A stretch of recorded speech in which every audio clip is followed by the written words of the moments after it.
Good YouTube, it's your boy Yent, man. We're back with another video. And today's video is going to be covering over the series Naruto. And when I say Naruto, I mean all of Naruto. I don't mean to differentiate between Naruto and then Naruto Shippuden. No, this video is going to cover all of it. Now later on, I'll make another video, two separate videos covering Naruto itself and then Shippuden in itself. That would give more of a deep dive on how I feel about the series or that particular sequel and prequel of the series. So today's video is going to be touching on a lot of these arcs in specifically. So we're going to have the Land of Waves arc, the tuning exams, Sasuke retrieval, Kazekage rescue, the Hidan and Kakuzu stuff, Pain and Itachi's arcs, 5 Kage Summit, the War arc, and then I classify the post Madara War arc, and then the Kaguya stuff. So with that being said, just want to give a little insight on my first introduction to Naruto, because a lot of people have different upbringings with when they get introduced to an anime. With me particularly, I started off with Naruto fairly young. I caught it when it was first airing on Cartoon Network, way back when I was young. But I just remember seeing it, I was like, dang. I used to seeing strong people like Dragon Ball Z and stuff like that, but damn, you see these ninjas looking all different types of sizes, doing stuff with their hands, doing jutsus and stuff like that. And then just everybody always thought ninjas were somewhat kind of cool because it's the little acrobatics and the sneaky stuff they do and the typical all black gear. But in Naruto, obviously they wear something. They don't wear the typical all black gear. But yeah, so just getting that out of the way, that's just a little personal insight on how I got introduced to Naruto. So now let me get into the review and how I think Naruto itself holds up 8 years later, or about 8 years later, now that it's been out, or since it's ended. So first I'm going to touch on the Land of Waves arc. So early Naruto, a lot of people consider it to be the more stronger half of Naruto as opposed to Shippuden. And I would kind of agree, kind of not. I'm kind of torn in between, because I do feel like one thing that early Naruto does is it does a better job at fulfilling the supporting cast and making you care more about them. Early on, so in the Land of Waves arc, this isn't the best example because there's only a few people in the Land of Waves arc that you're introduced to at the time. But you have Naruto, Kakashi, Sakura, Sasuke. You have the bridge builder. You have the kid that was with him, and then you meet Zabuza and Haku. So, and what they do good, and the theme that continues throughout all of Naruto is there's something that the antagonist you can connect with. You can kind of understand why he's doing what he's doing. And a lot of anime do this nowadays, but Naruto is still a little bit different, because if you're coming from Dragon Ball Z or something like that, you just see people they're just fighting and they're blowing stuff up just because they are evil. Not to knock what Naruto, or not to knock what Dragon Ball Z tried to do, because they tried a different. There was a whole different mindset between making that series. But Naruto, one thing that was different was with Haku and Zabuza, you actually felt a connection, especially later at the end whenever they passed. So I definitely felt a real big connection and I feel like a lot of people like that arc specifically for those two characters. And then with Okakashi's whole spiel and whatnot, and then of course first time seeing Naruto go 9 tails and whatnot. And so when you move into the tuning exams, that's where the supporting cast start to get really captured and starts to actually get highlighted a lot more. You have all the exams, the first and the second round, where you're constantly introduced to all these characters that you're eventually gonna that you start to care for and you love. And the main culprit being Lee with his fight with Gaara. You really feel a strong connection. There's a lot of people to this day that will still reference that Lee fight because of just how impactful it was. And it was a pretty good experience to watch and to read and whatnot. And it just felt good because later on in Naruto, you don't really get that from the side characters. I mean, you'll have the Might Guy stuff later on, but outside of that, it's kind of like always the main people that you're not really thinking about, really.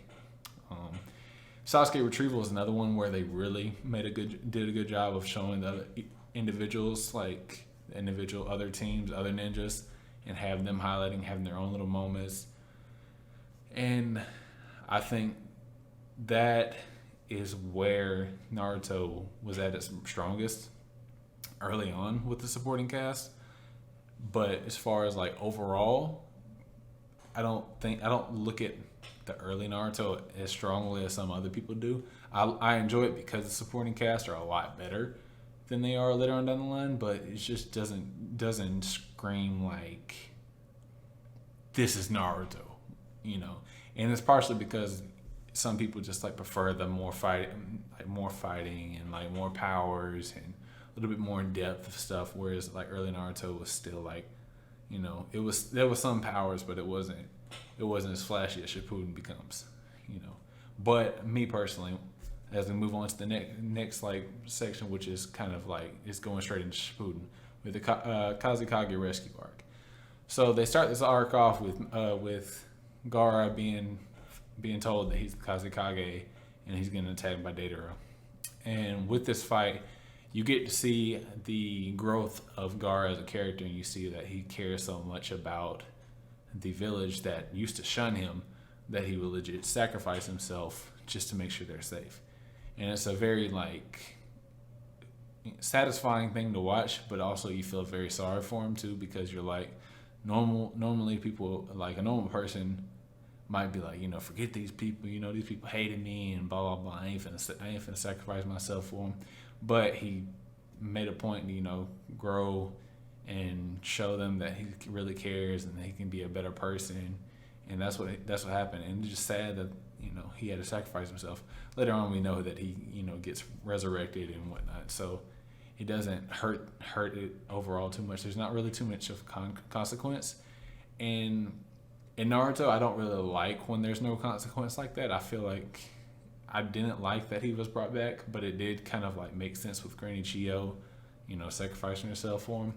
But still, it was all in all a good, you know, good experience to witness.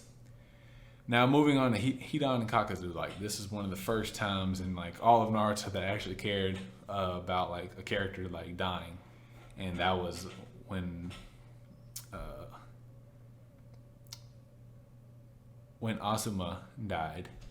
And when Asuma died, it was like very like it hit a lot because, you know, they show Shikamaru and Asuma playing the game, and you just see him like getting taught lessons, even though Shikamaru is like winning, and you know he's a genius. He can still be taught, you know, life lessons from people that are much wiser than him, and I just think that was really good. What I didn't really like about it was how short it kind of was at the beginning. I felt like it wasn't expanded upon a lot as far as like Hidan and Kakazu as a character. They weren't really expanded upon.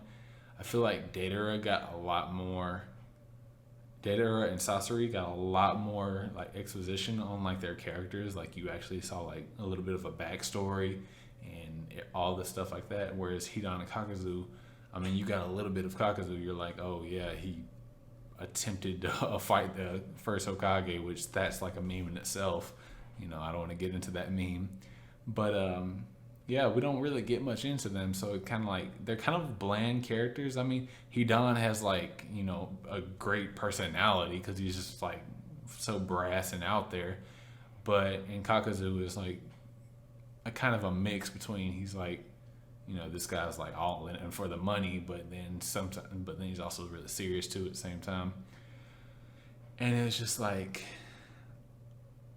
I didn't really care for this arc really. Like I mean, I felt really bad that Asuma died and seeing Shikamaru go through it, and I loved Shikamaru getting his revenge. But the characters themselves, the antagonists, it was one of the few times where I'm kind of like, I don't care about these guys at all. Like I don't feel anything for these guys. I I don't know anything about them really, you know. But moving on with Pain and Itachi, and so I lump them in because they're simultaneously kind of happening at the same time, but they're not at the same time, because you have the Pain where Jiraiya is fighting Pain, and then Naruto's fighting Pain, and then you have Sasuke fighting Itachi. So this is gonna be a hot take, but the Pain and Jiraiya stuff, it didn't bother me that much because for some reason Jiraiya just never hit for me like that as a character. He never was like a big like, oh man, that's Jiraiya Sensei. Oh man, R.I.P. Jiraiya Sensei. You know, it was never that deep for me. You know, but you know that was just my take on it. You know, I know it's a hot take. A lot of people love Jiraiya, but me personally, I didn't really think too much about him. I'll do another video separately, you know, going into why I don't really like him that much. But it was really great seeing that, you know, Jiraiya realizes like, yo, this was his pupils that he taught.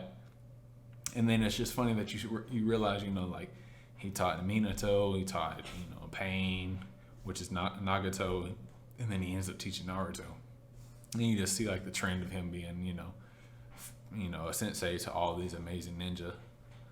But then we get to the part where Naruto has to fight Pain. And the fight's great. The fight's probably, I mean, animation wise, there's some tacky moments. Obviously, we can make memes about. But all in all, the fight's still one of the best. And seeing Naruto go full rage mode was really a highlight because for the entire series, you always wanted to see, like, what would Naruto do if he goes all out? Like, if he just loses his rage. Like, we saw it with Haku. We saw it with he wasn't out of control when he fought Gaara, and then we really saw it when he fought Sasuke, and we just wanted him to get back up and get another tail. At least I know I did when he kept on getting when he got his tails against Sasuke. We wanted him to get another one, you know, to win that fight, but unfortunately that didn't happen. But with the Pain thing, it was very like good lore wise when you see that the fourth Hokage comes and help stop Naruto from going fully Nine Tails mode. And I think it was done properly because if it would have gone any further, it wouldn't have made sense for him to be able to like do anything. I don't like the fact that you can just leave your chakra in somebody and then they can just come back and talk to you whenever. Or not whenever, but you know, when they need to. Because I just feel like, I don't know, why didn't he do this sooner? Why didn't he, you know? I get why, but I mean, like, this is your son. Like, you could at least maybe add a little extra chakra to, like, maybe, you know, say, hey, I'm sorry for doing this to you, but hey, you know, stay strong. Especially with the whole, he had to warn him about Obito, or he didn't know it was Obito at the time, but he thought it was Madara. You know, I felt like, I'm like, bro, you could have left a little bit more chakra, warned me about this earlier, and also left a little chakra for, you know, to reseal this steel back up. You know, I feel like Minato could have did that. But obviously he was on his deathbed while doing all this stuff, so can't critique the man too much. And then at the end, obviously seeing Naruto get the treatment that he deserves. You know, he's been trying so hard to, you know, be recognized as a great ninja and, you know, show the people the belief that he really cares. And at the end, they can see that he went all out. He had finally defeated Pain, and you just see him getting carried on Kakashi's back to the village, and then everybody's there to greet him. That was a very heartfelt moment. And then, but we flip over to the other side of things with Itachi and Sasuke. And Itachi's my favorite character in Naruto. You can say this cliche, you know, he just is. You know, his story overall is like really good to me. But early on, you know, you can tell like when you were watching the fight that obviously it was kind of weird because it was like there's no way Itachi's like just getting, you know, stalemated or like, you know, the fight's actually this close. But I felt like they did a great job, you know, showcasing that, you know, hey, if he wanted to, he could have ended this at the beginning, you know, once he pulls out the Susanoo. And obviously that opens a whole nother Pandora box with the Susanoo. I don't really have an issue with the Susanoo, especially later on down the line. But what I do have an issue with is the Totsuka Blade and the Yata Mirror. I don't like how once Itachi goes away, that shit's just gone. Like, it's just nowhere. I felt like Itachi definitely, narratively, he should have, like, passed it on to Sasuke. Obviously, we don't know if he could have, but I still feel like that's just, like, a big issue. I'm like, you wanted your little brother to be safe as possible, right? Why don't you give him this, like, one-shot capability sword, and block anything in the world mirror, but you don't do that. You just like, nah, I'm gonna hold on to this and take this to my coffin, you know. And he still has it when he comes back as Edo Tensei.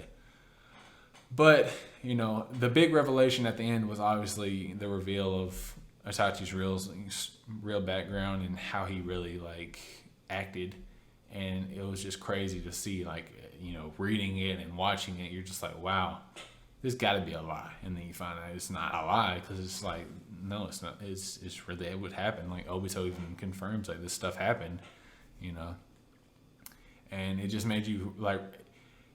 For some people, they didn't like it because they're like, yo, dude, you still committed mass genocide. And I'm just like, yeah, but I mean, what else was he gonna do?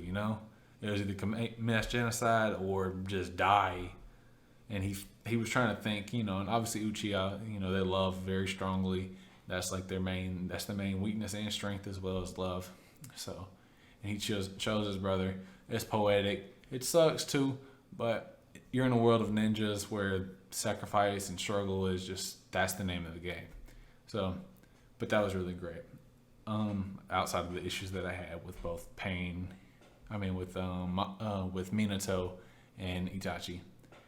Next, we're gonna go to the Five Kage Summit.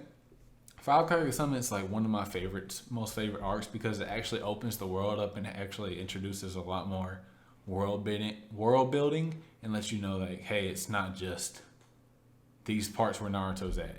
There's other parts of the world that actually like have things going on, Also, you saw a brief stint of that with the Jinchuriki, like seeing the other Jinchuriki and where they're at, even though they were kind of just like either off panel getting, captured by the Akatsuki, or they have like a little panel here and there of them fighting.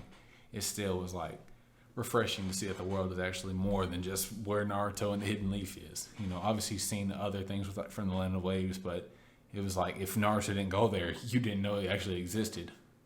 So that was something great to me. Obviously, the whole plot of the Five Kage Summit was very interesting, just to see like how far could Sasuke actually go. And for the most part, I didn't really have too much an issue of like how he did, because obviously he did well up until like he was pretty much about to get vaporized by Mai and her ash or lava style, whatever the exact element of it was. But I do have an issue with the Danzo fight, because a lot of people want to say that Danzo is like so strong or Danzo is like so weak. Me personally, I think he was nowhere near as strong as Sasuke. A lot of people will try and say that he was. I feel like just the Hack's ability of just having all those damn Sharingan that he can just, Izanagi his way out of it. It just, was what it was. But I didn't really have an issue with the arc.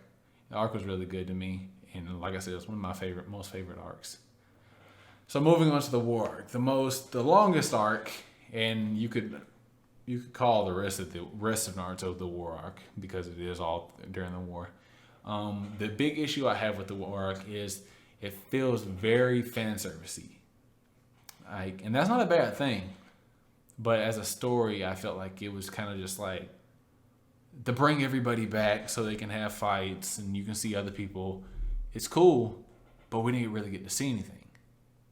So it's like we brought all these people back just to show, hey, they're back. And then they just get off screen, or they get one paneled. And it's just like, what the fuck? Like, why are we even like, why do we go to the great lengths to show all these people? Why did Kabuto do everything that he did to get these people? And then that was just it. But I digress. But the one thing that I did like was obviously the Kabuto stuff. You had Kabuto, basically trying to become a perfect sage, you know, trying to basically overcome Orochimaru, become his own thing and whatnot. But, you know, seeing where he, you know, was mistaken at, and seeing like where he needed to improve at, and then you just kind of get like his backstory as understanding like why he did what he did and why he is the way he is. It kind of makes you feel bad for him because you're like, damn, bro really had it hard, you know. He was really just lost out there, you know. He ended up killing the person that cared about him on accident, you know. It was crazy. But the Itachi, you know, saying goodbye to Sasuke is forever going to be like one of the most touching things in the series to me, you know. Just slowly walking and then slowly hitting him on the head with the two fingers that he had always done. It was really, really poetic to me. And also Itachi having one of the most badass, you know, quotes of the series is saying, you know, that the weakness of this jutsu is my existence, you know, and that in itself is just like super. I don't think it can really be topped really in Naruto, in my opinion. I can't think of any quote that I like any more than that.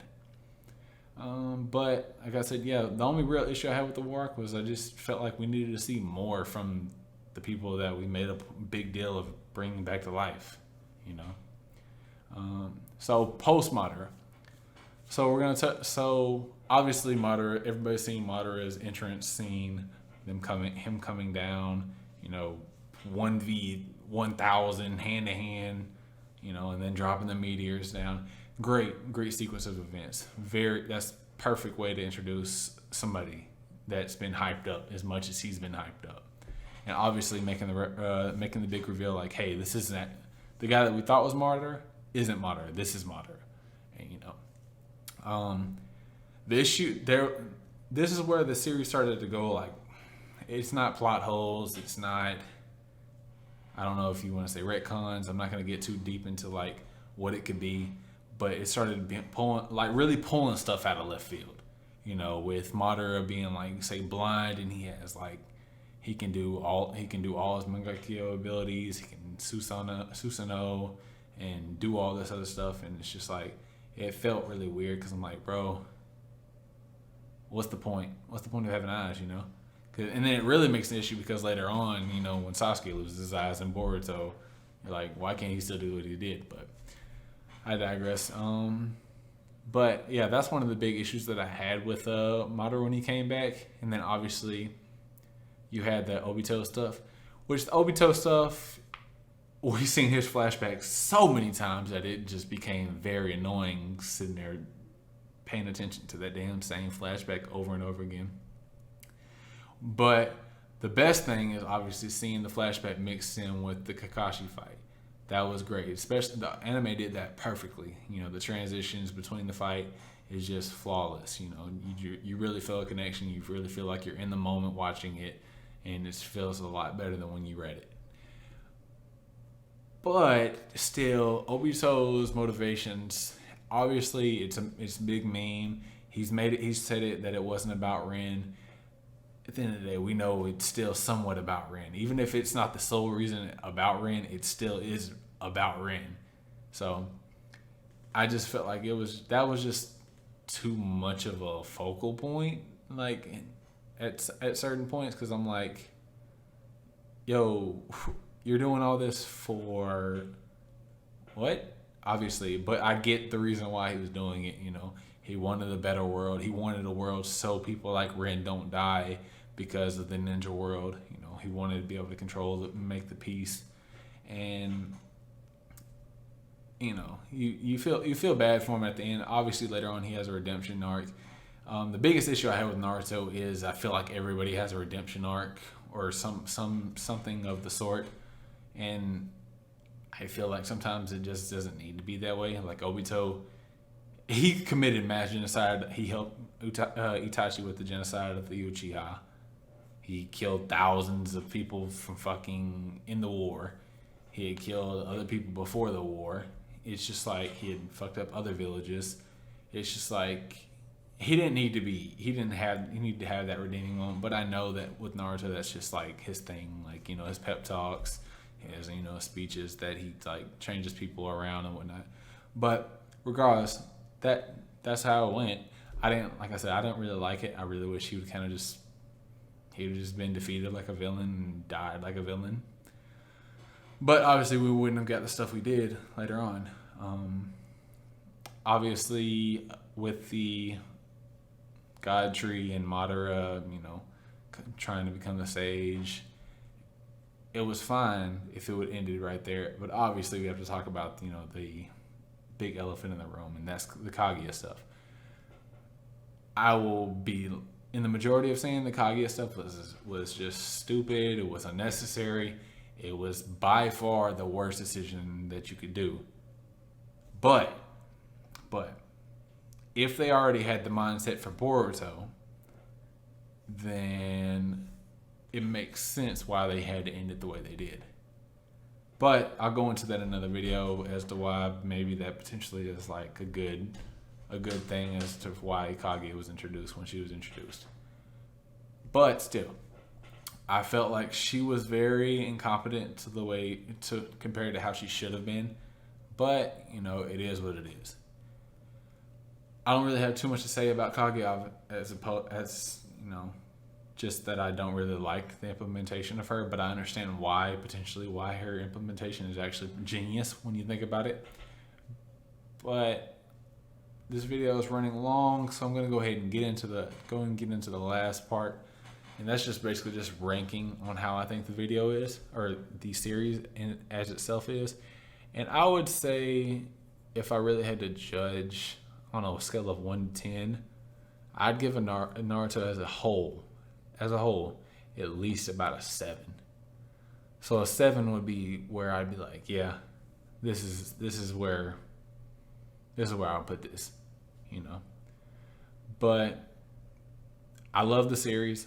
It'll forever be one of my top anime ever because of the nostalgia factor, just because of it's one of the things that got me into anime, and I've rewatched it too many times to count. I've read it too many times to count, and yeah.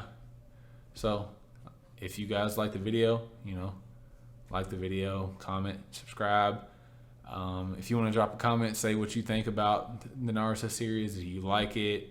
Do you love it? Do you hate it? You want to give it a score, a rating?